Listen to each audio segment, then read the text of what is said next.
Welcome to the Broken Pie Chart Podcast, episode 238. I think it's 238. With me, my semi-permanent co-host, more permanent than semi of late, is Jay Pestrichelli, CEO of ZEGA Financial. Jay, welcome back. Another week. Thank you, Derek. Glad to be back. Happy to have a nice in-depth discussion about some very interesting topics. You know, so I almost like to, sometimes during September, end of August, like there's like this little lull of information. I think you've done a great job of putting the topics together today for us. Well, we've got to touch on, and I'm going to hold off on this for a bit because I want to touch on some other things before we get to zero DTE or days to expiration options. Yeah, Jay, we got more stuff on it. CBOE has some data out. I think it's good we go through it and we can talk about that. But, you know, one of the things we keep hearing about is rising cost of, let's say, mortgages, and the increased, your average payment is going up and up. But there is who is this from? Charlie Bolello on Twitter had posted this, and it's the distribution of U.S. mortgages by interest rate. And I guess this is provided by Black Knight. I'll try and source everyone I can here, Jay. I'm giving everyone credit. It's not my graph. That's good. No, it's good. You share the source. You keep the credit around. That's right. It's not your info. It's good. It's good And journalism. then if there's a mistake, it's not our fault. It's their fault. So yeah. Below 3%, though, Jay, 25% of the outstanding mortgages have a rate below 3%, 36%, 3 to 4%, let's say, 20%, 4 to 5%, 9%, 5 to 6%. So 7% and higher, which is where the 30-year is today, only 3% of outstanding mortgages are there. And I'll just give the other numbers since I gave them all, 6%, 6 to 7%. So, Jay, what this tells me is the higher mortgage rates are not really impacting a very high percentage of the U.S. population that has a mortgage. A lot of people don't have mortgages. It's paid off, or they're a cash investor or something like that.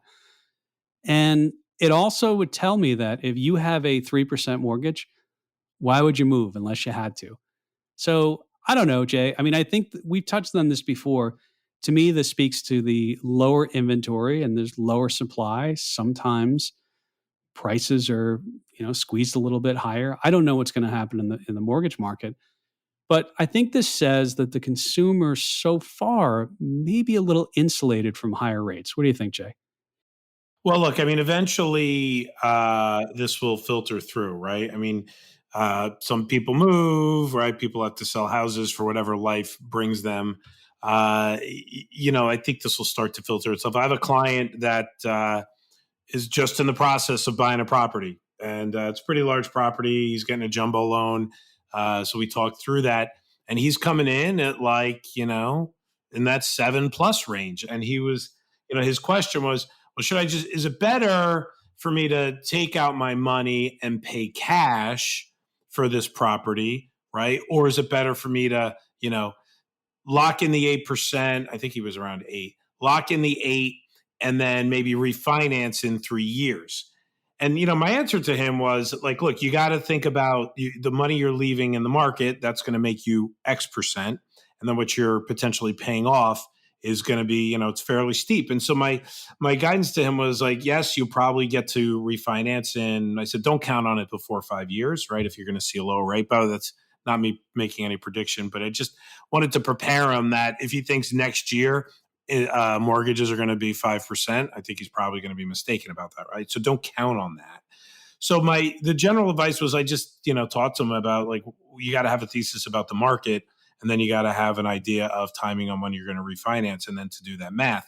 And where it shook out was he just decided to take a much smaller loan and put a bigger chunk down.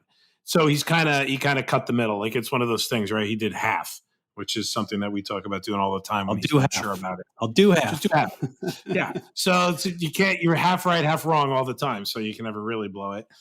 So I think that's happening, Derek, where folks that want to, purchase property and have to take a mortgage are probably grabbing cash from elsewhere to turn around and use it to have a lower a lower payment, but still having some sort of a payment, right? Like, is there? I know the math isn't linear here, but right, is there? If you put down, 50% instead of 20%, your monthly rate obviously will be lower that you're going to pay on that, but you've given up some of the upside on the, what you might have done with that market. By the way, that could go down, right? Like you invest in the market, it could go down. So yeah, like this. It seems to me that this is early innings still, and I think this ends up flattening out where you start to see the 5 to 6, 6 to 7 start to increase. But right now, you want to get a 30-year, you're in that 7+ range. That's all there is to it.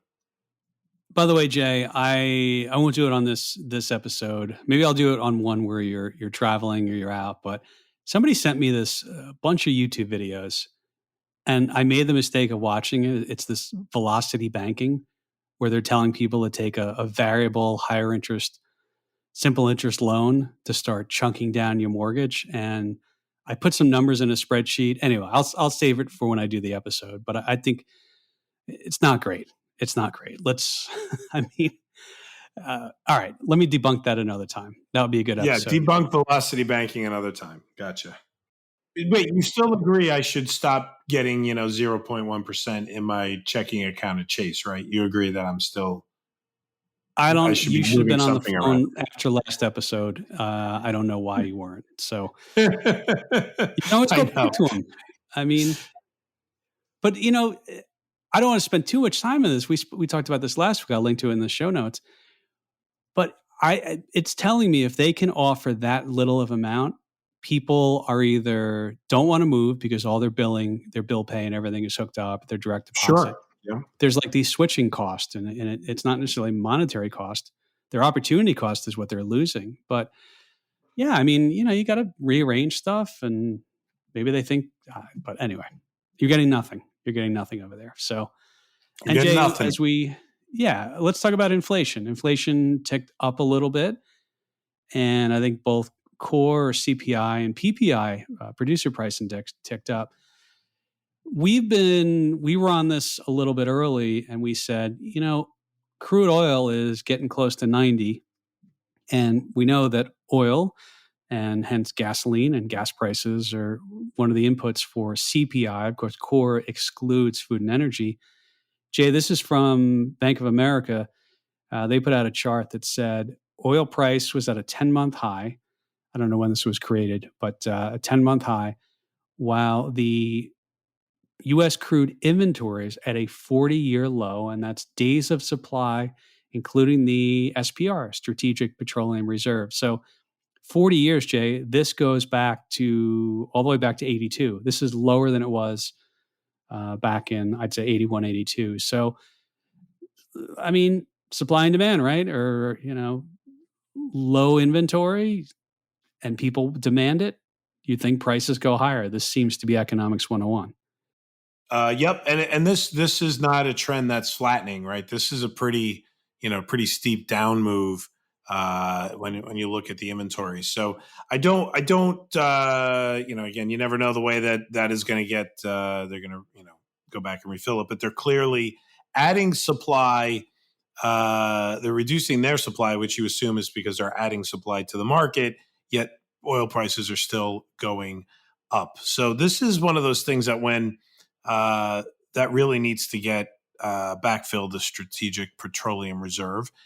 You should expect just a disproportionate raise in the oil price at that time. I mean, yeah, this is. I don't want to use the term ticking time bomb, but this is something that's coming, and at some point we'll have to crack, and you'll start to see a notable rise. Now, I don't know. The market's a forward-looking vehicle, Derek. It's hard to know how much of what's going on day to day is based on forward-looking values, but it's a commodity that trades every day. People aren't paying, 1 year down the road prices; they're paying today's prices, and so I think it's I think it's been great that this has been pointed out multiple times on this podcast. I do not think it'll be the last time we hear about it. No, probably not. And when people ask me, hey, what could cause CPI inflation to start to tick up? I said, well, if we get a reversal in oil, and so far we've had a reversal in oil. If you look at, somebody posted a thing on Twitter, increases over the last 3 years. So We're in September right now. This brings it from September of 20.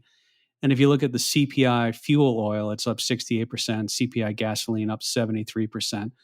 Now, I'd have to think back to when oil, that goes back to I don't want to say the C word because I don't want to get the blue thing on Spotify.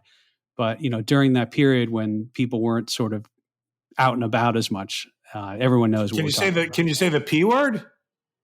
I don't know if we can say that one either. I don't know what we can say. We get the Rogan treatment.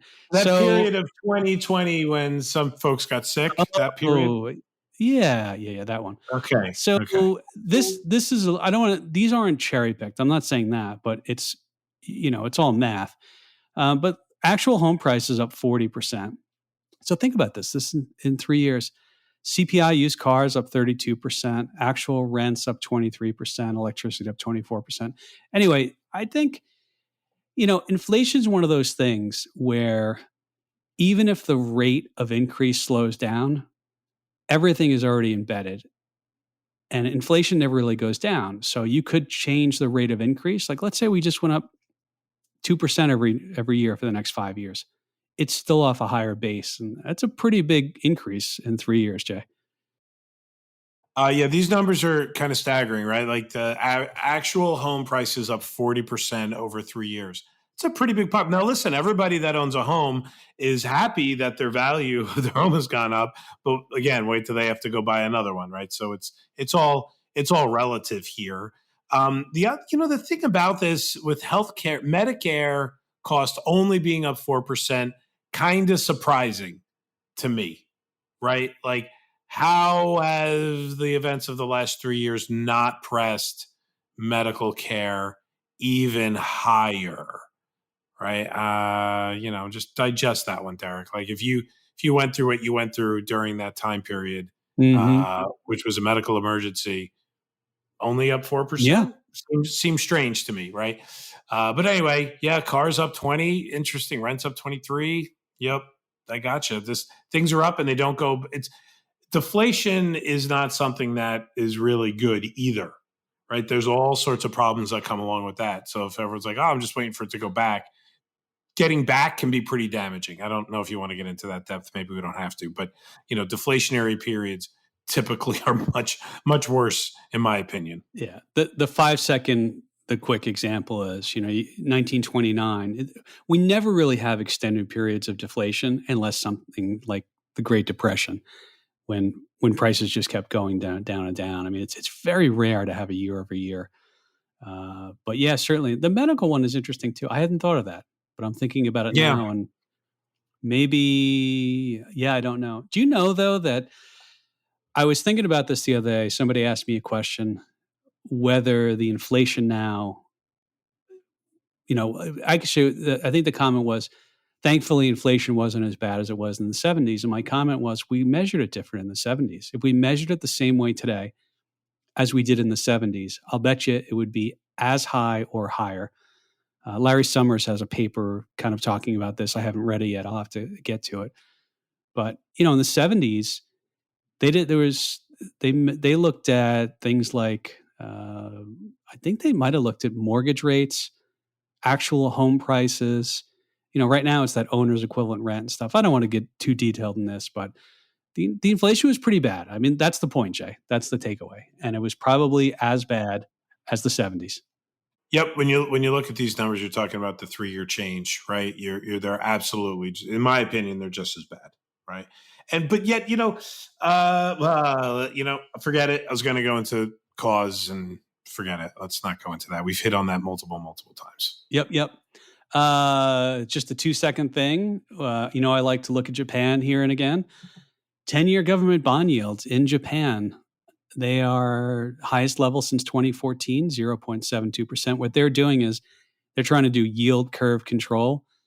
And so basically they're saying, the Central Bank of Japan is like, hey, we'll let the 10-year yield go up so much, but then if it goes there or breaks through that, we'll start to buy bonds. So there's sort of a ceiling. I think, I could be wrong, but I think they're going to let it float up to 1% now, but it might be 0.75, might be 0.75%. But It's just something to watch. Yeah, Japan does a lot of controls on their currency and their bonds, right, independently. And the yen versus the dollar is an interesting dynamic, and because so a few things about the yen, right? What everybody doesn't always understand is that when things get bad, the yen goes up in value, and it's mostly because it's a safe haven for Japanese investors, and when they sell their, let's say, U.S. securities, everything settles for them in yen, and you start to see the yen go up because then there's a demand. So there's almost this, they almost call it a flight to safety, that when risk assets are coming off, the investing community of Japan, which is, I think pretty disproportionately represented by their population, ends up, having a push higher on the value of the yen. And so there's a lot of interesting dynamics when it comes to the currency and the bonds. So in America, we typically would say, right, that when yields go higher, the U.S. Treasury is in more of demand. And since you can't buy treasuries in foreign currencies, you have to buy dollars first. So the dollar can rise along with those interest rates. Something similar also happens in Japan. And while I'm only touching on the surface because I only have just enough information to be knowledge to be dangerous with it, I'm thinking through this, Derek, how this leads to the relationship. So the rising rates in Japan and the rising value of the yen, what the impact is on the US dollar, and how does that affect our markets?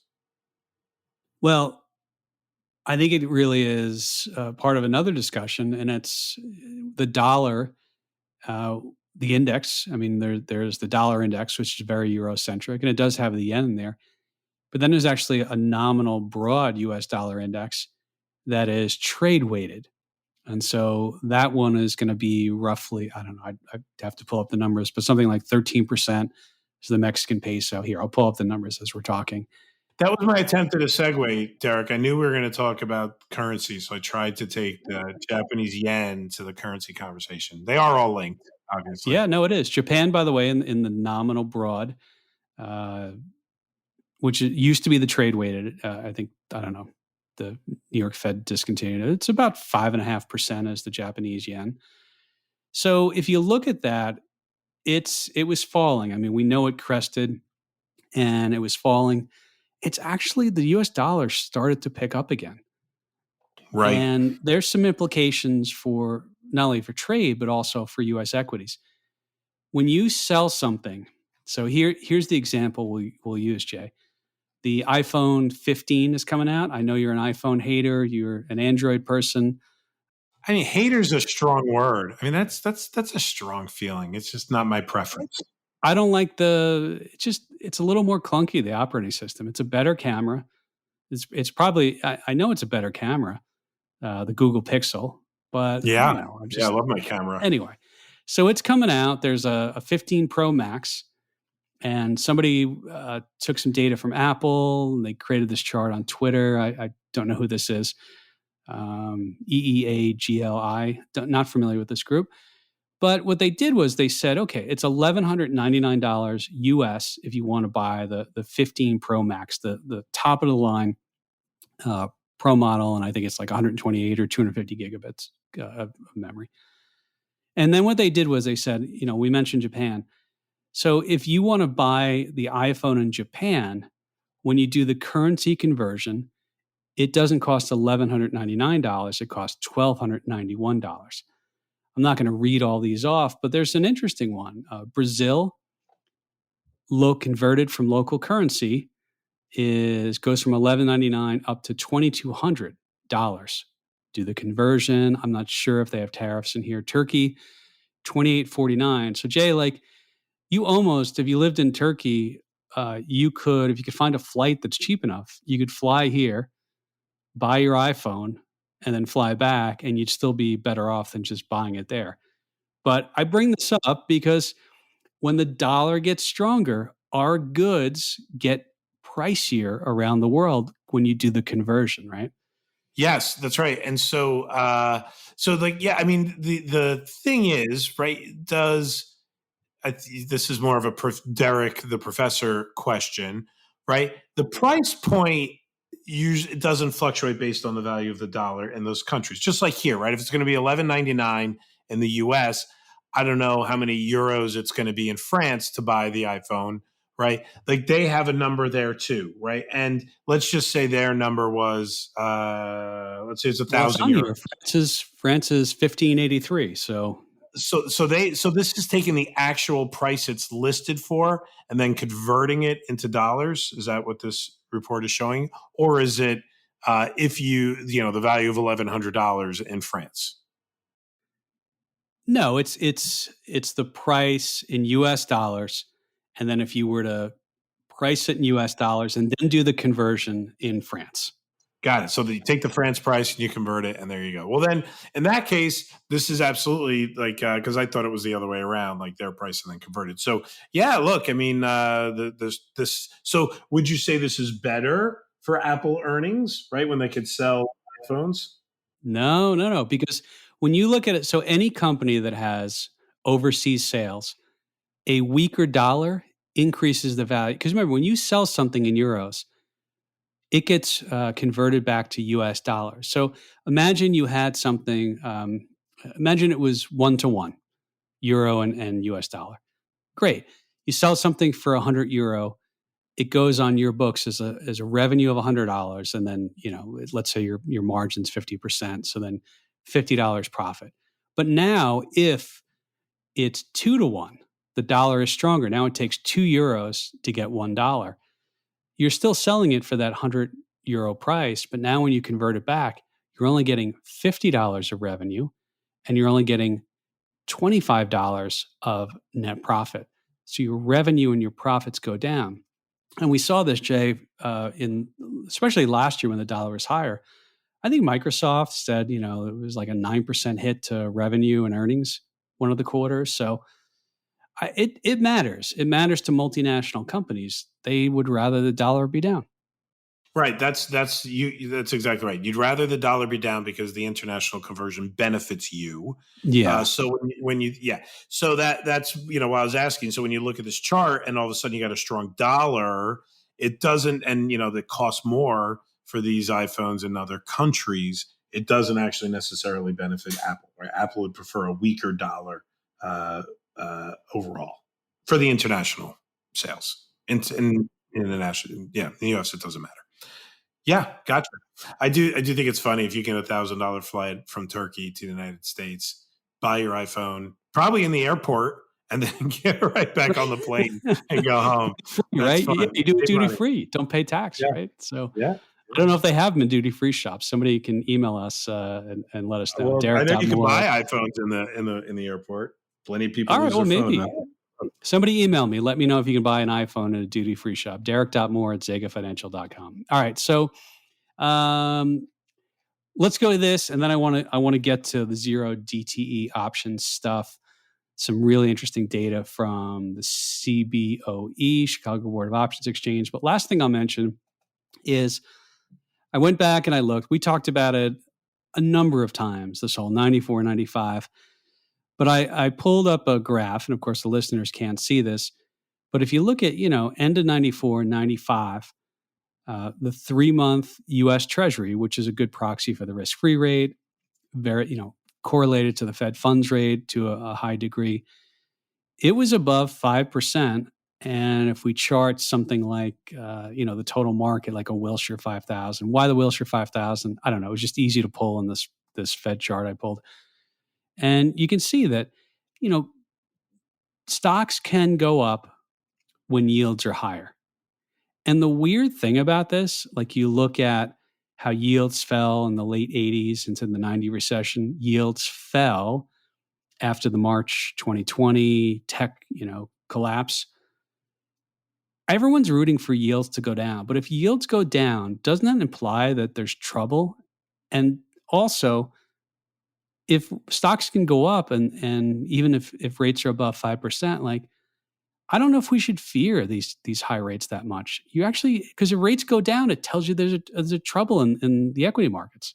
Well, I mean, that's the point of lowering rates, right? Is to help stimulate the economy, right? So you wouldn't stimulate an economy that doesn't need stimulating unless maybe It's all right. I'm going to not go into the cause of inflation again, Derek. I'm just going to be quiet about that. So, I think the interesting thing here, like you're saying, like don't be afraid of 5% rates. Markets can absolutely appreciate in a 5% rate environment, even on the short end of the curve, right? And after the when I'm looking at this data, right, from let's just look at a period of like 95 all the way through to, like you said, 2001. Like rates were high, right? And when I say high, they were 4 to 6, right? They oscillated in that 4 to 6 range, and the market appreciated, fairly consistently. Yes, we got our normal bumps in the road, but it was a period of appreciation. So they're not necessarily going to be. It doesn't have to necessarily mean it's restrictive. Then your whole point about, hey, dropping rates is what we should be hoping for. You're right. You probably have trouble first, right? So maybe, you hope for the lower rates when things look bad. Today, the market seems to be digesting and accepting rates in the 5+ range. It's one of those things where everyone is saying, everyone believes the Fed is going to lower rates. And my answer is always, why? Why do they need to do it unless there's trouble? And if they're going to do it if there's trouble, why do you want trouble? I mean, they would love a world where they keep rates at 5%. Maybe the 10-year goes back to 6.5%, and inflation is a steady, nice 2% a year.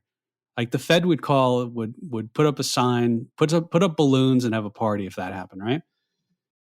I mean, that's when you look at all their long-term projections, it's what they're hoping for to occur, right? That's always what it looks like.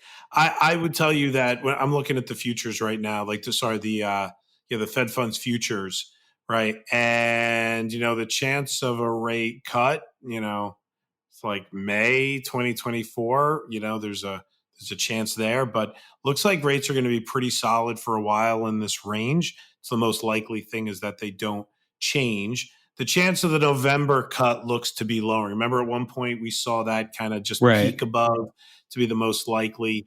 Now that's only 34%. 65% is that they will stay the same at this 5.25 to 5.5 range. Like, look, the way the market is pricing this out is, while everybody, there might be some thoughts there, the market is not pricing out the dip until 2024. And usually, it's related to some sort of a pullback in the economy. And this just keeps getting pushed out, pushed out, pushed out. I wonder if, I think there's a way to check historically, what this looked like in the past. And, I guess we could do a little more research on this versus, You can, yeah. You just don't do it today, but you pull up the chart of the implied forward yield. Should be a historical chart. That'd be the way to do it. We can do that maybe at some point. Yeah, it's just the time of the rate decrease keeps getting kicked out. Every month that we don't, have the recession fear is another month or another quarter that or another Fed meeting that the expectation of lower rates gets pushed out. So now we're out to May. And you could see that in the SOFR futures. So SOFR, which is the secured overnight funding rate, it's the replacement for LIBOR. There's a 1-month SOFR, there's a 3-month SOFR. And, you can look right now at the September of 2024 SOFR future, and you can imply the rate by taking 100 minus the price. And if you just pull up a chart of that, you'd see how that has changed over time. And that's more of the long term. But all right. Yeah, no, everyone's been wrong on rates. I've been saying, it's just the reality. Everyone's been wrong. Everyone thought a recession was coming. It hasn't come. Everyone said the Fed was going to cut. They haven't cut. Everyone said the Fed wasn't going to raise past 3%. They raised past 3%. So, like, it's almost not even. It's for sport. It's for fun for these people to talk about it on TV. But it's clear there's really no long-term value in it. All right. Yeah, but look, there's real decisions being made about future rates, right? I mean, companies that are thinking about when to rotate their debt, investors when they're thinking about, what kind of a position to take and the duration they're trying to take. Like it's well, you say it's fun, but it does really matter to a lot of the way a lot of portfolios are run. It's a great point, but the analysis so far has been off. Let's just put it that way. Yeah. No, I agree. Right. So we'll say it's fun when everybody's off. So I gotcha.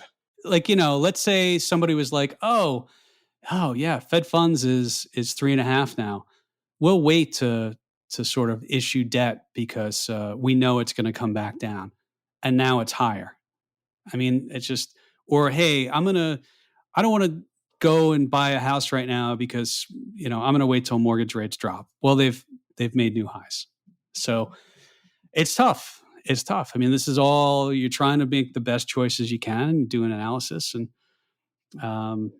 yeah, I mean, even I was talking to our friends over at State Street, and one of the things that they point out, just look at the size of the high yield market, and it's much lower than it was. And part of it is companies aren't needing to necessarily issue right now. They're not needing to necessarily roll their debt. And some of it's you get upgraded out of high yield into, triple B and things like that. So, yeah, I don't know. I mean, it's just, I think we're done on this topic. Are we done?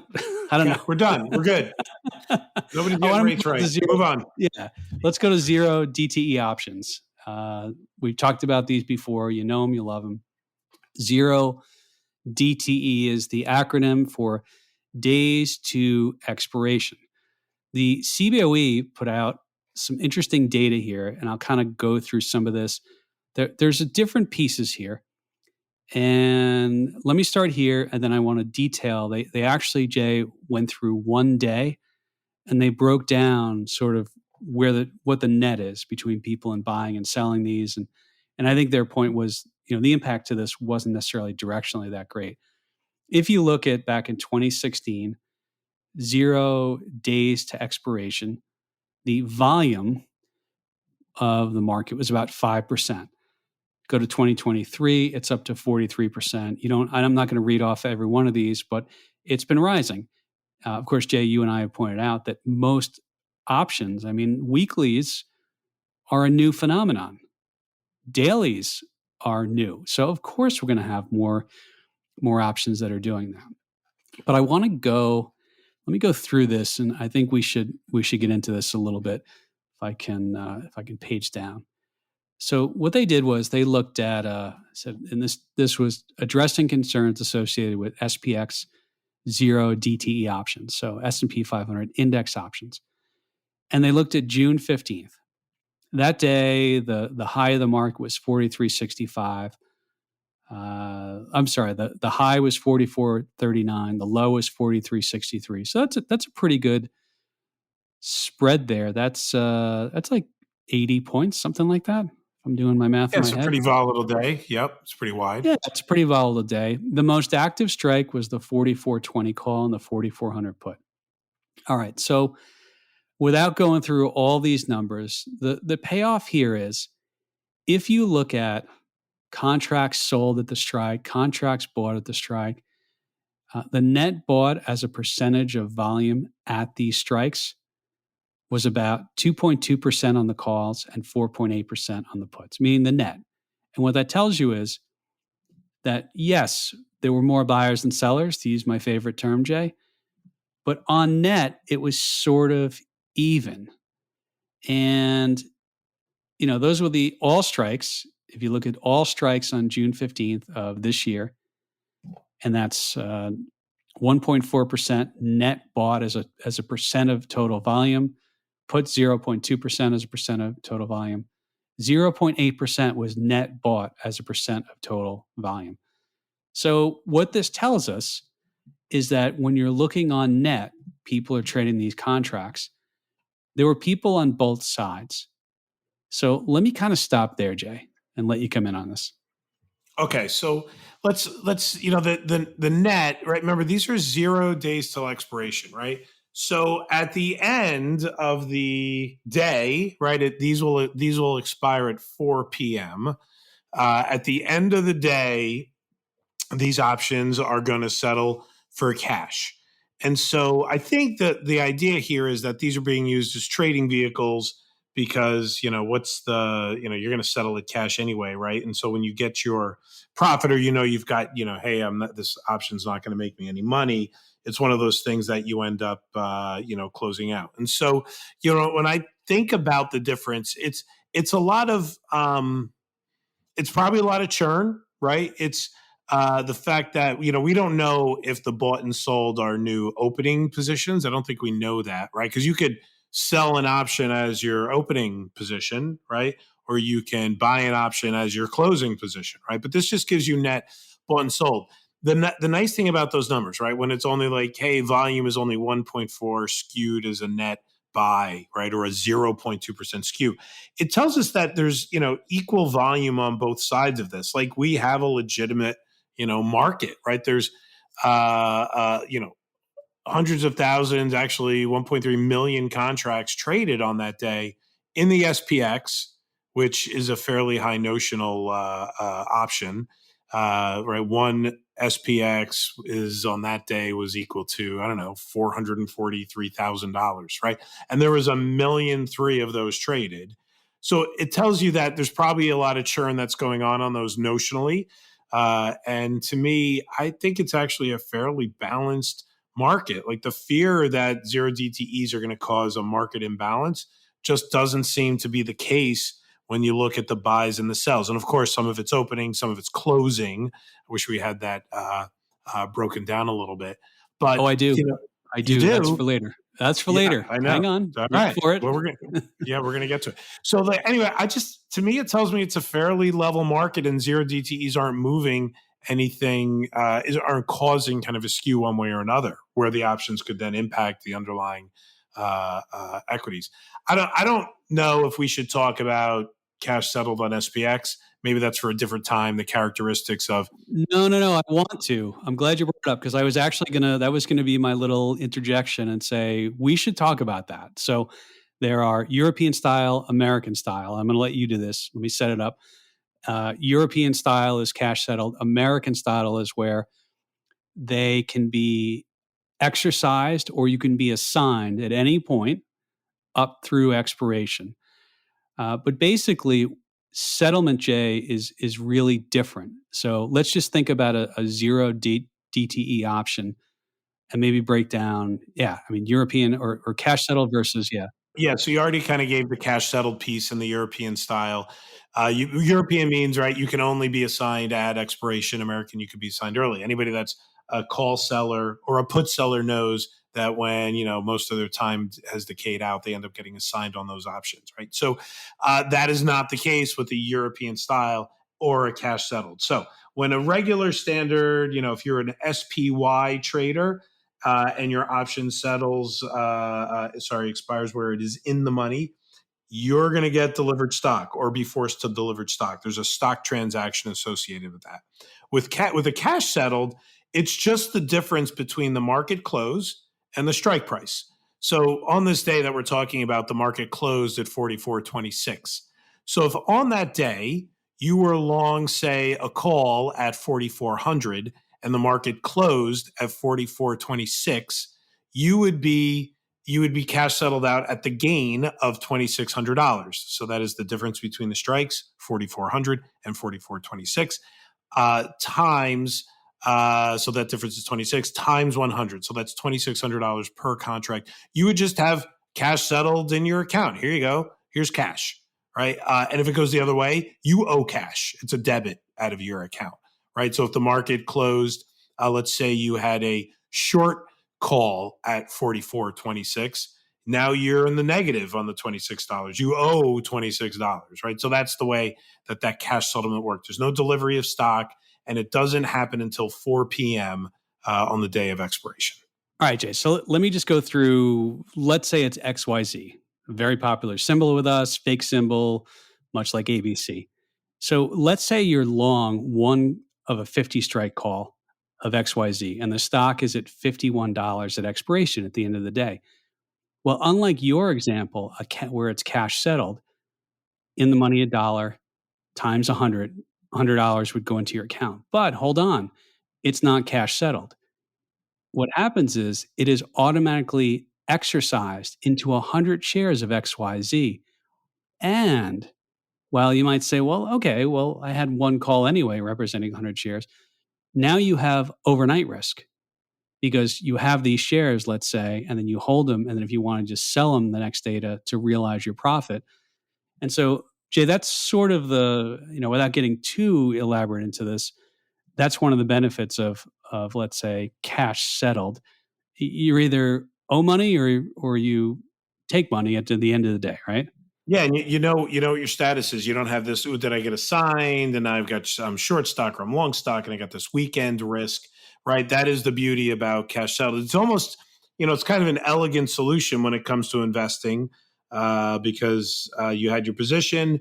You do one trade if you want, and then however it ends is what you made or lost. It's I personally think it's a much cleaner way. Like you said, you avoid things like strange assignments and taking that stock risk over the weekend. And I say over the weekend because typically typically American style options expire on a Friday these days, right? I don't know if we have very many, if any, intra week options yet. I have heard rumors they're coming for some very popular tickers like Apple and Tesla, but maybe let's not get into that. Let's get back to the zero DTE options. Yeah, so I teased that they actually the CBOE, Chicago Board of Options Exchange, in the data we were looking at, they actually broke it down, and they have customer, let's see, by strategy and time of day. So this is single legs net bought, and 34,000 were bought at 9:30, 3,000 were bought to close. So you buy to open, more buys to open. And most of these throughout the day were sort of buys to open. But at the same time, single legs, so single not meaning in a spread, sell to open, okay, about 11,000 at 9:30, 19,000 sell to close. So if you look at the distribution between bought to open, sold to close, bought to close, it's pretty even.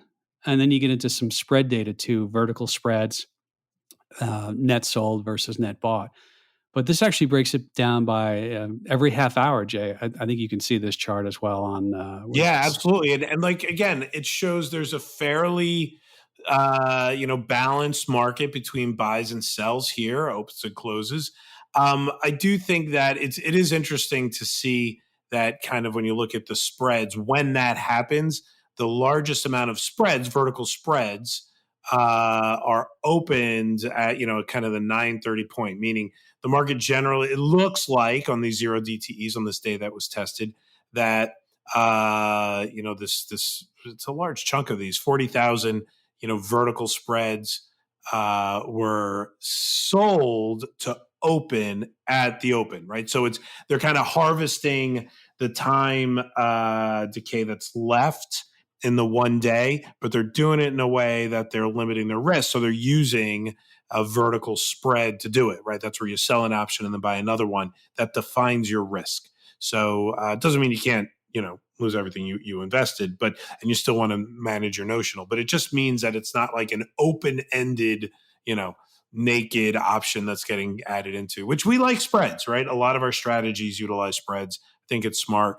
It's interesting to see that is the most, when that happens, it happens at the beginning of the day, which makes sense, right? Why would you sell a spread at the end of the day to open? There's almost no time value left in that. But unless, that's the way you want to do a directional play, I guess. Yeah, and this isn't new that people are doing this. They used to do it on the one day a month that was a zero DTE, and some people would be like, "Oh yeah, I'm going to sell a spread, or I'm going to sell something, get a little premium, cash settled, or I'm going to buy something." I don't know. I knew a guy this is years ago. And please do not do this, dude. I'm really telling you, don't do this. You would be better off donating your money to charity. But he used to buy, like with 2 minutes left, he would buy these a little bit out of the money calls that were pretty cheap because they're out of the money and there's like 2 minutes left. But the indexes keep trading, for another 15 minutes. And his theory was if it ever popped in that 15 minutes afterwards, he'd be raking it in. I think he lost all the time. But there's just any number of reasons why people buy. Don't do that, right? I mean, Jay and I are always like, hey, we buy the market. Primary thing we do, we buy and we hedge. We're not suggesting you do this, but No, look, you want to do that, you might as well, spend the entertainment and money in Vegas instead of doing it from your basement, right? or do Because velocity banking. One of those. yeah, right. There you go. Yeah, What no, do you this data is really think? interesting, and Yeah. I don't know where else you wanted to go with the data on this, but these are becoming more and more popular, more and more topics of discussion. Actually, just you know, uh, there's now ETFs that use 0 day to expiration options, right? Without going into too much detail, we're familiar with those. I think it's this is something that um, will end up continuing to get interesting attention.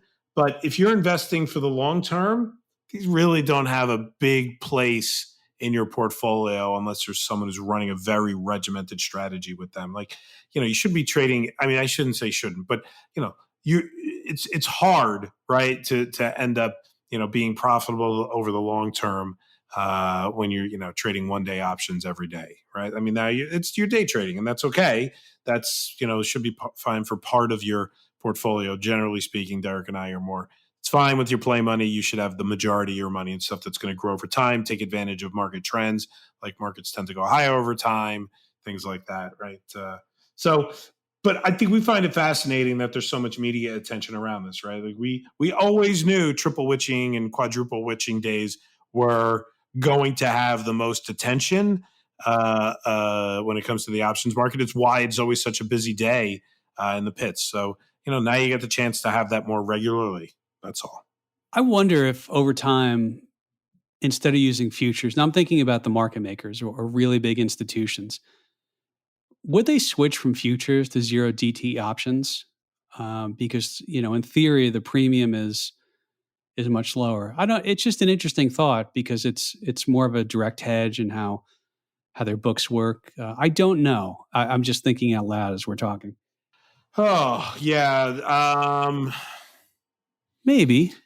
maybe, right? Maybe, right? So a lot of times when we put on option positions, we know the market makers are hedging with futures on the other side.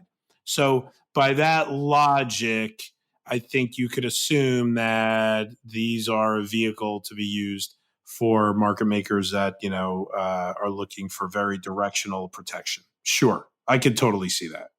The other thing I'll mention too is I'm starting to see a lot of stories. So let me couch this.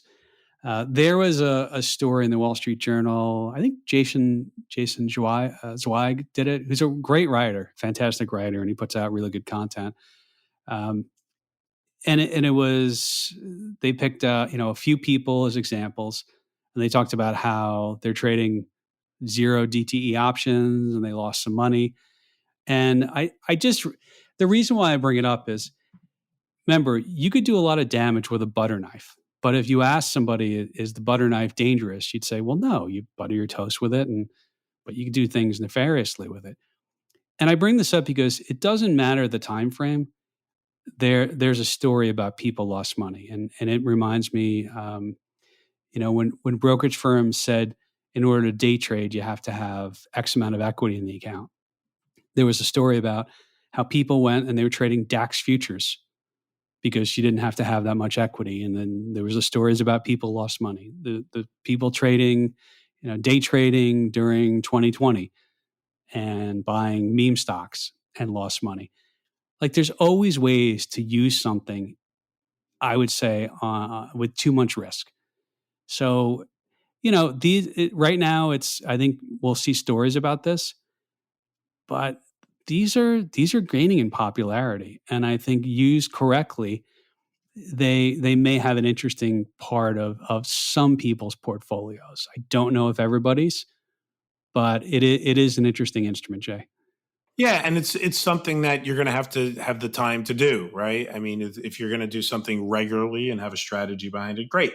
If it's something you're going to just dabble in, then just know you're dabbling in it, and you're competing against guys that do it all day, guys and gals that do it all day and every day, like us. So that's something that just food for thought. Doesn't mean you won't win sometimes, but if that's not what you do all day every day, then it's something that we generally don't recommend you do. If you want to put the time in and learn and do it, great. You and I, Derek, that's how we really got into the business in the first place, something we were passionate about. So you're right. Use it with the appropriate amount of risk. And so now I'm done being the quasi-adult in the room. There you go. There you go. All right. So I don't know if this is available anywhere, the CBOE report. I'm not sure. But if I find the link, I'll certainly put it in the show notes. And I think this is a subject, Jay, we're going to keep talking about, the zero DTE.